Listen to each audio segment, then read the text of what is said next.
The finance minister hid his offshore company in France until he got caught, and then he reported it. He hid from Canadians his millions of dollars in Morneau Chappelle shares in a numbered company in Alberta, despite wrongly telling others it was in a blind trust, until he got caught, and now he's selling them. Why does he expect us to blindly trust that he is not hiding other conflicts of interest in his 8 additional numbered companies that he has across the country? The Honourable Minister of Finance. Mr. Speaker, we have a process in this country to ensure that ministers don't have conflicts of interest. I worked with the Ethics Commissioner to make sure that I disclosed all my assets. I worked with her to ensure that I took an approach that freed me from conflicts. But I called her this morning and I informed her that I was going to take 2 additional steps beyond her recommendations. First, I was going to put my assets in a blind trust. And second, I was going to work with her to ensure that neither myself nor my family have any shareholdings in Morneau Chappelle, the company that I used to be with. Finally, I'm going to continue with the conflict of interest screen to make sure that I have no conflict of interest and that Canadians have confidence.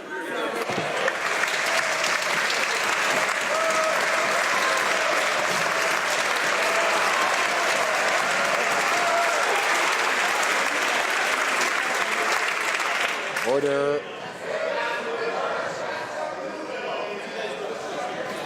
Order.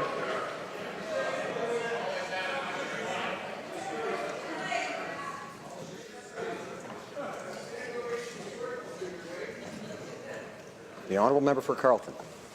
For the last several months, this finance minister has said that our farmers, plumbers, and other small business owners are a privileged few using fancy accounting schemes to avoid paying their fair share.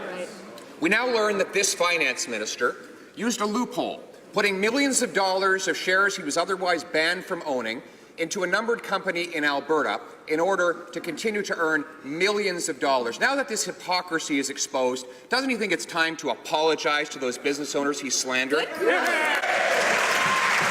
Honourable Minister of Finance.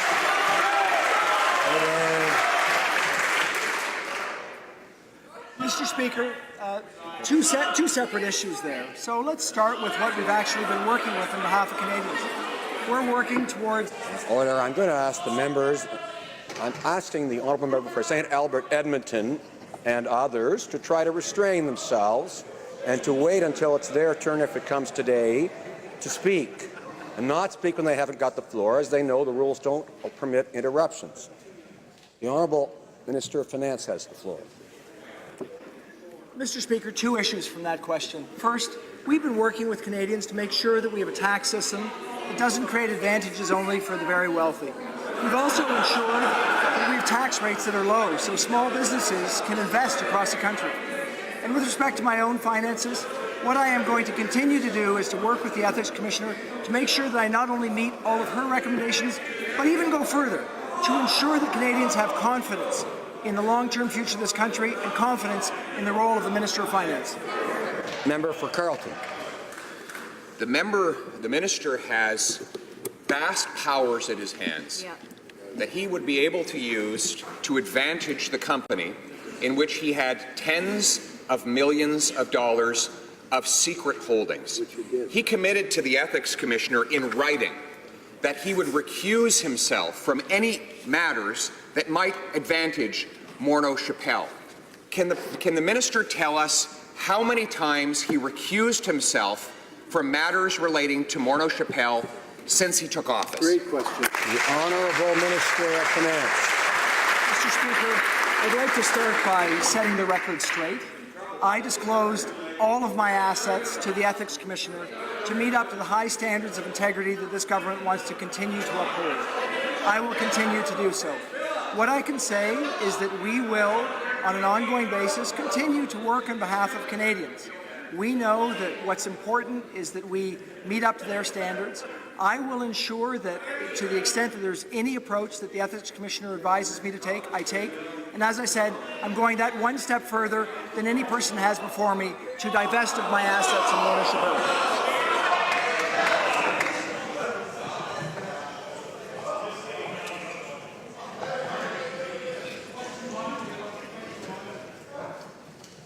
L'honorable député de Richmond-Athabasca. Monsieur le Président, on a appris ce matin dans le Globe and Mail que le ministre des Finances avait dit à ses collègues, ses ex-collègues, il y a 2 ans de ça, qu'il mettrait toutes ses actions dans une fiducie sans droit de regard. Il avait même confirmé à des journalistes. Et tout d'un coup, là, ils viennent de se réveiller, il y a une lumière qui vient d'allumer. Là, ils viennent de se rendre compte, 2 ans après, ce que tous les députés ici en Chambre savent, que ça prend 60 jours maximum, comme le demande la loi, où on doit déclarer nos actifs. Tout d'un coup, il y a une lumière qui vient de s'allumer. On voudrait savoir clairement quand le ministre des Finances a annoncé son conflit d'intérêts au premier ministre. Bravo. Bravo. L'honorable ministre des Finances. Monsieur le Président, dans notre système, on travaille avec le commissaire d'éthique pour être clair de notre situation. Ça, c'est ce que j'ai fait. J'ai fait au début avec le commissaire d'éthique et de cette façon, j'ai eu l'avis de le commissaire d'éthique et j'ai suivi les recommandations tout le temps. Mais maintenant, aujourd'hui, j'ai parlé avec le commissaire d'éthique et j'ai dit que je voudrais faire des autres choses. Une fiducie à son égard et je vais travailler avec elle pour vendre toutes mes actions à Montchapel de moi et ma famille. Ça, c'est très important d'avoir la confiance des Canadiennes et Canadiens. L'honorable député de Richmond-Athabasca. 2 ans pour comprendre l'évidence, Monsieur le Président. La lettre de mandat que le premier ministre a donnée à son ministre des Finances stipule, et je cite, « Vous devez observer les normes les plus élevées en matière d'honnêteté et d'impartialité et l'organisation de vos affaires privées devrait pouvoir faire l'objet d'un examen scrupuleux du public. » De qui je parle, Monsieur le Président? Du ministre des Finances, rien de moins. Le même que le premier ministre a défendu pas plus tard qu'hier ici dans cette Chambre. Quand le ministre des Finances a dit au premier ministre qu'il était en conflit d'intérêts. L'honorable ministre des Finances. Mr. Speaker, I didn't talk to the Prime Minister about this. I spoke to the Ethics Commissioner. That's actually the way our system works. I worked with the Ethics Commissioner to make sure that I didn't have conflicts of interest.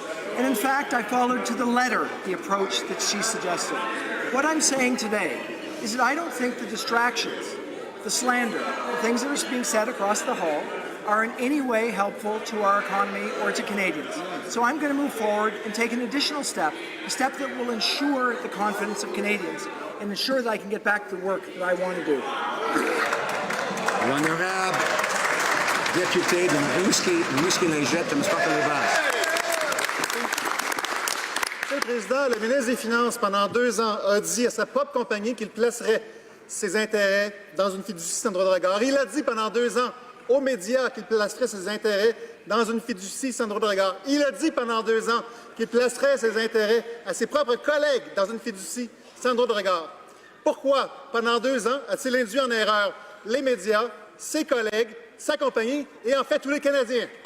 L'honorable ministre des Finances. Monsieur le Président, d'être absolument clair, la façon qu'on travaille ici avec le commissaire d'Essex est de travailler avec elle, expliquer notre situation, avoir quelques avis de le commissaire d'éthique et suivre les recommandations. C'est ce que j'ai fait. Donc, avec ces recommandations, j'ai eu la certitude que je n'ai pas eu de conflits d'intérêts. Maintenant, j'ai décidé de faire encore en plus. Et ça va être une situation où on peut avoir encore plus de confiance dans la position du ministre des Finances. Honorable député de Rimouski-Lingette, Musquat-les-Basses. Vous avez si confiance dans ce qu'il a fait, pourquoi est-ce qu'il a dit le contraire de la vérité à tous ses collègues? Selon nos informations, dans les 5 jours qui ont suivi la présentation du projet de loi C-27, qui bénéficiera directement à Montchapel, qui est un projet de loi parrainé par le ministre des Finances lui-même, la valeur des actions de Montchapel a augmenté de 4,8 %. Ainsi, le ministre des Finances aurait fait un profit sur ses actions de plus de 2 millions de dollars. Est-ce qu'il ne trouve pas, comme personne intelligente, qu'il y a ici une apparence de conflit d'intérêts, qu'il était en position de pouvoir bénéficier de ses propres actions? L'honorable ministre des Finances. Mr. Speaker, to be clear, what I did, I ensured that I worked with the Ethics Commissioner to make sure that she understood my situation. I took her recommendations and made sure that I moved forward with them to not have a conflict of interest. Now I've gone one step further. And in order to make sure that there is no possibility of any conflict whatsoever, I actually informed the Ethics Commissioner this morning that I would like to work with her to divest of any shares for me or my family in my former Morneau Shepell employer. That, I think, will give a great deal of confidence to all Canadians.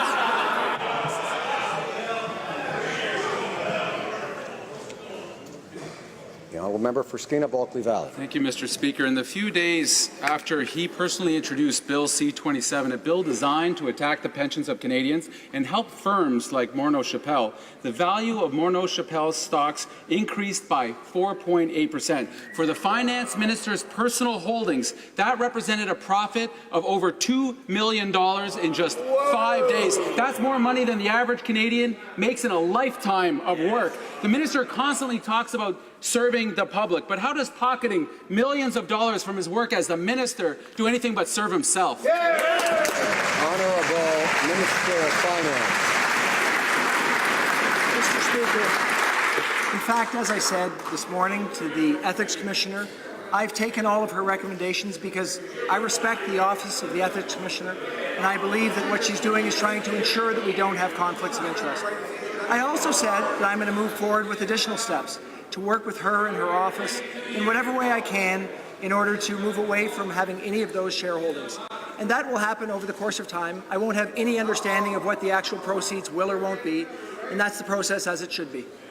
Member for Skeena-Bulkley Valley. For 2 years, the finance minister told the media that he was putting his shares in a blind trust. He told the same thing to his old company. Canadians and even fellow Liberal MPs lived this lie. And his response 2 years later, I guess, after making millions, now it's time to do the right thing. Talk about Liberal entitlement. These guys really know how to celebrate an anniversary. Too many Canadians already think that too many politicians are just in it for themselves, and now this. Does this finance minister simply not understand that his actions ruin the trust in our institutions? And if he really wants to do the right thing, will he apologize for abusing the trust they put in him? The Honourable Minister of Finance. Mr. Speaker, I have a different sense of why Canadians have a distrust in politicians. When people say things that they're aware are certainly not the case, that is why Canadians don't have confidence in politicians. What the member opposite knows is that I fully disclosed my assets to the Ethics Commissioner. I worked with the Ethics Commissioner to get her recommendations, and I followed those recommendations. If the member opposite is actually suggesting that the Ethics Commissioner is not doing a good job, he should come out and say that directly.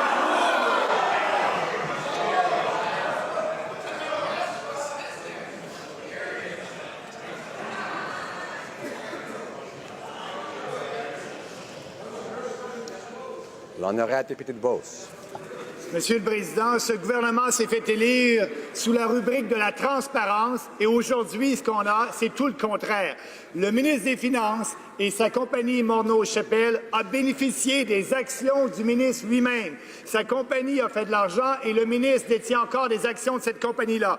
Il a déposé un projet de loi, le projet de loi C-27, qui a augmenté directement les profits de Morneau Shepell. Ma question est simple, Monsieur le Président. Quand le ministre des Finances a-t-il informé le premier ministre qu'ils étaient en conflit d'intérêts et quand s'est-il récusé de toute discussion par rapport à ce projet de loi-là? L'honorable ministre des Finances.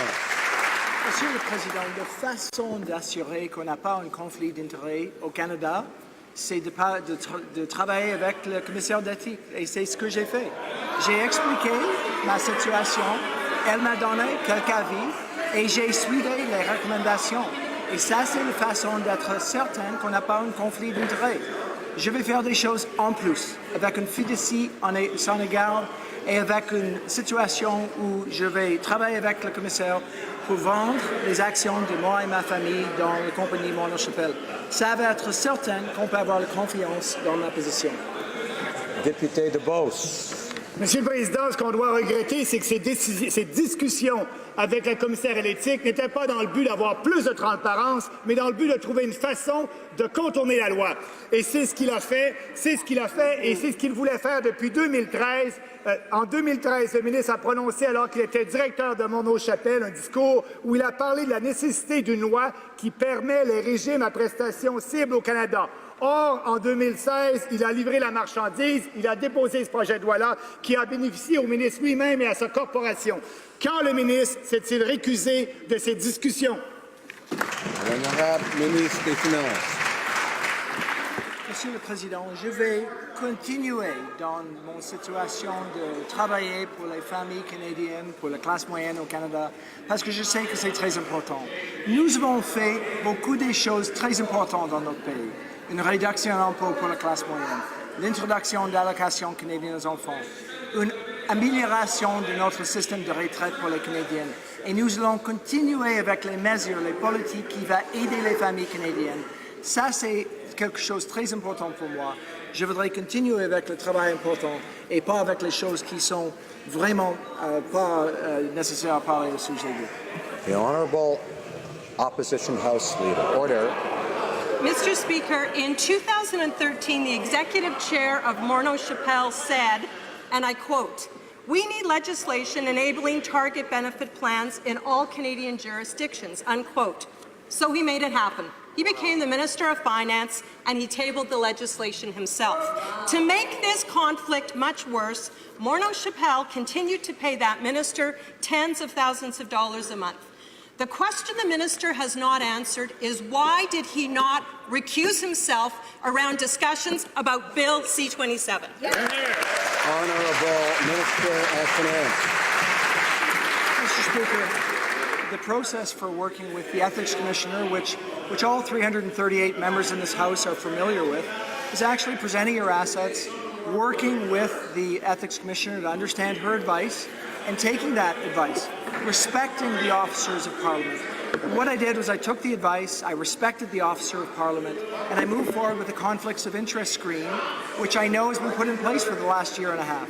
So that is the way that we do it in this country, and I've decided to take one step further because I think that that's worth doing in my position as Minister of Finance. So I'm looking forward to continuing to do that. The Honourable Opposition House Leader. Morneau Chappelle thought that the Minister of Finance had placed his shares in a blind trust. We all thought he had placed his shares in a blind trust.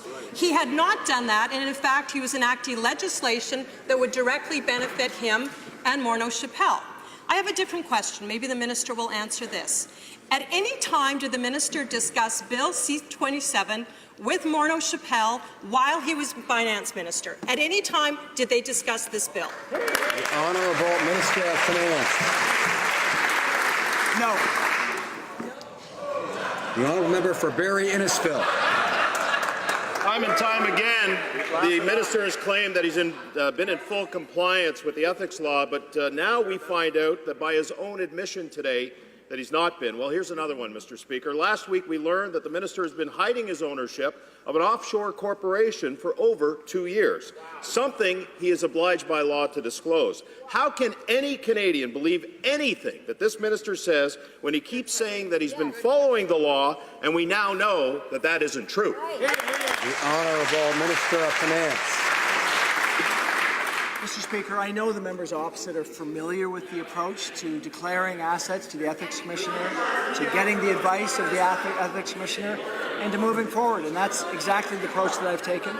So Order. I would ask the honourable member for Calgary Midnapore and others. I know she's new here, but I think she knows the rules by now that one is not to interrupt, and we're to wait. I would encourage members to wait and to wait and save their comments until they have the floor. The Honourable Minister of Finance has the floor. Order.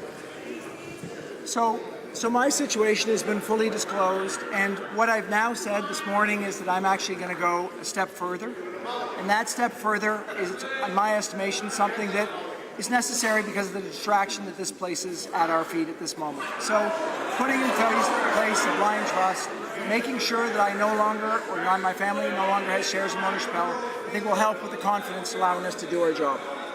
The Honourable Member for Barrie Innisfil. Minister keeps saying that we have a process. Well, yes, Minister, we do. It's called honesty and integrity. For 2 years, the minister was breaking the law by specifically hiding the ownership of his offshore corporation from the Ethics Commissioner.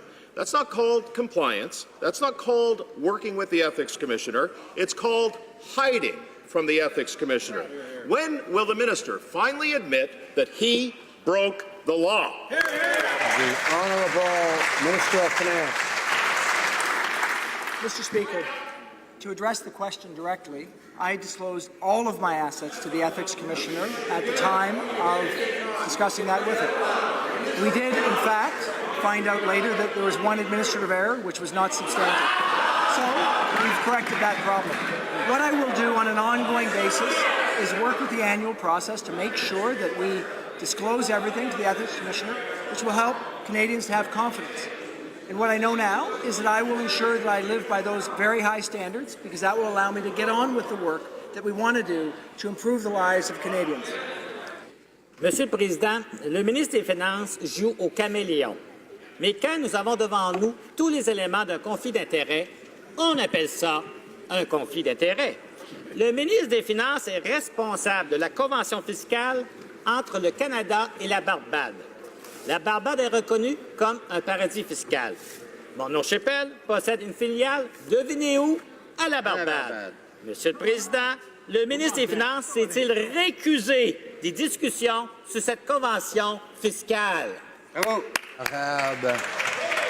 Ministre des Finances.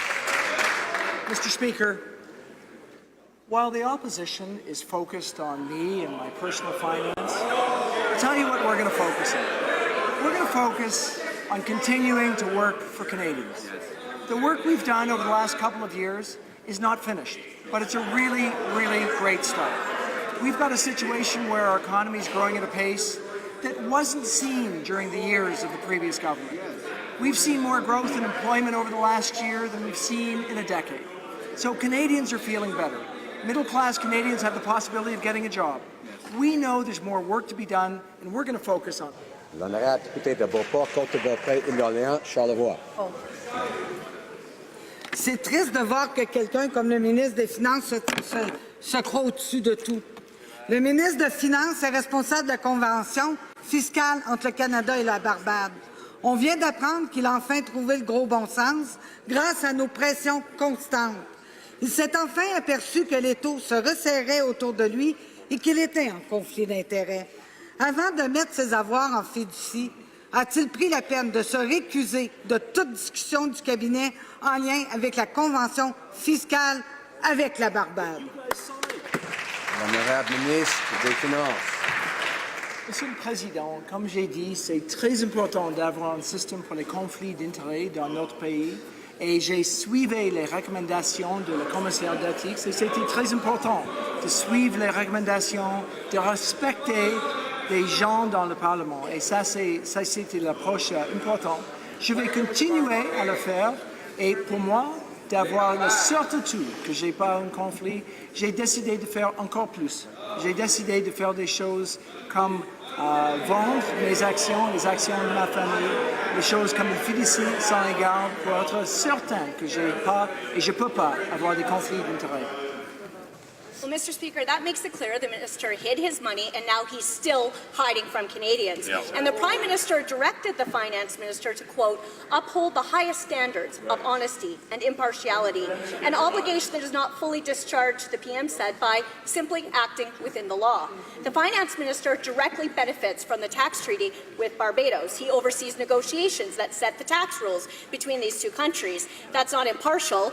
He didn't tell anyone. That's not honest. So I ask again, did the Finance Minister recuse himself from all discussions about the Canada-Barbados tax treaty? Yeah. Honourable Minister of Finance. Mr. Speaker, I'd like to address the core of that question. The Prime Minister sets the highest standards for integrity of our government.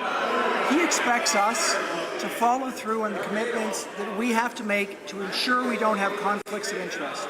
When we look at conflicts of interest, the way we work towards ensuring we don't have them in our system is working with the Ethics Commissioner. So that's why I did that. That's why I followed her recommendations. I know that in order to do even more, I'm going to take additional steps. What I can make absolutely clear to Canadians is our government remains committed to the highest standards of integrity. We're going to go above and beyond the recommendations to make. Well, Mr. Speaker, today the Finance Minister admitted that his ethical standards are in tatters. Ministers are not supposed to directly own shares in companies, especially those they regulate. So to get around that, the Minister hid his mega-million-dollar fortune in an Alberta-numbered company, dodging ethical guidelines and paying less tax than other law-abiding Canadians. Only a wealthy and entitled finance minister could pull off such a stunt. With his integrity in shambles, will the minister now admit that he's still in a conflict of interest? The Honourable Minister of Finance. Mr. Speaker, there are numerous inaccuracies in that question. Let's start with the very first fact that I disclosed all of my assets to the Ethics Commissioner. That was very important. Let's move forward to say that I actually took the recommendation. Order. Perhaps members didn't hear what I said earlier about losing a question, because that could happen very soon. Honourable Minister of Finance has the floor. The second step, of course, was taking the recommendations from the Ethics Commissioner so that I could make sure that I was free of conflicts of interest. This is about respecting the officers of Parliament. Now, it's not a surprise to me that the members opposite who didn't respect Statistics Canada, who didn't respect science, also don't necessarily respect an officer of Parliament. I'm going to continue to do so and live up to the highest standards that Canadians expect of me. The Honourable Member for Abbotsford. Well, Mr. Speaker, the minister conveniently forgot the company with the French villa that he forgot to disclose. Last week, I was in Maple Ridge and heard the outrage residents have towards their missing in action MP over his government's hypocrisy on taxes. Small businesses are angry that the finance minister, who is asking them to pay more taxes, receives tens of thousands of dollars per month from a company that he owns and regulates, and that is registered in an offshore tax haven. Why did it take him 2 years to admit that he failed to uphold the ethical standards expected of a finance minister? The Honourable Minister of Finance.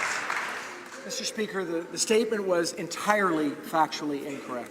But let me move forward and say what we've done for Canadians this week.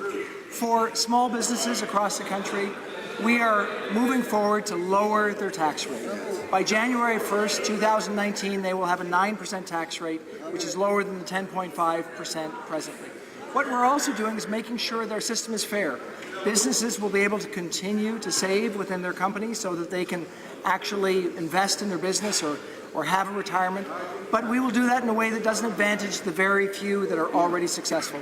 So these are important measures that we're going to move forward to help. The Honourable Member for Chilliwack Hope. For 2 years, the finance minister used fancy lawyers and fancy accounting schemes to secretly exploit an ethics loophole and maintain control of millions of dollars of Morneau Shepell shares that as finance minister he was banned from owning directly. Changing that scheme 2 years too late and only after his hand was caught in the cookie jar doesn't change the fact that this was corrupt and a conflict of interest. Right. Why did the finance minister work so much harder to hide his conflict of interest than to actually avoid it in the first place? The Honourable Minister of Finance.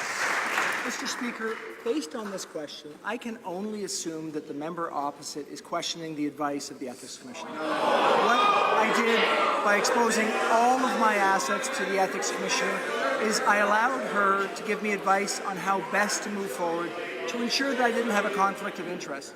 And I took those recommendations, respecting the office and making sure that I assured Canadians that I didn't have a conflict of interest.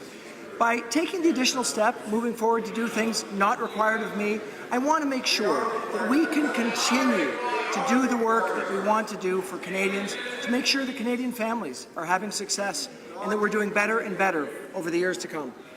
The Honourable Member for Chilliwack Hope. Mr. Speaker, we're questioning this minister's clear conflict of interest. Exactly. Morneau Shepell is a company that administers pensions. It's a company that would benefit from friendly legislation from this finance minister, and that's exactly what happened. The minister introduced a bill to allow target benefit pension plans, the very plans his own company administers. The finance minister personally profited from the decisions that he made as the Minister of Finance. Why did it take 2 years for the minister to realize that he shouldn't be both the Minister of Finance and the Minister for Morneau Shepell? Yeah. The Honourable Minister of Finance. Mr. Speaker, as I've said, we are going to move on from this discussion around our personal finances.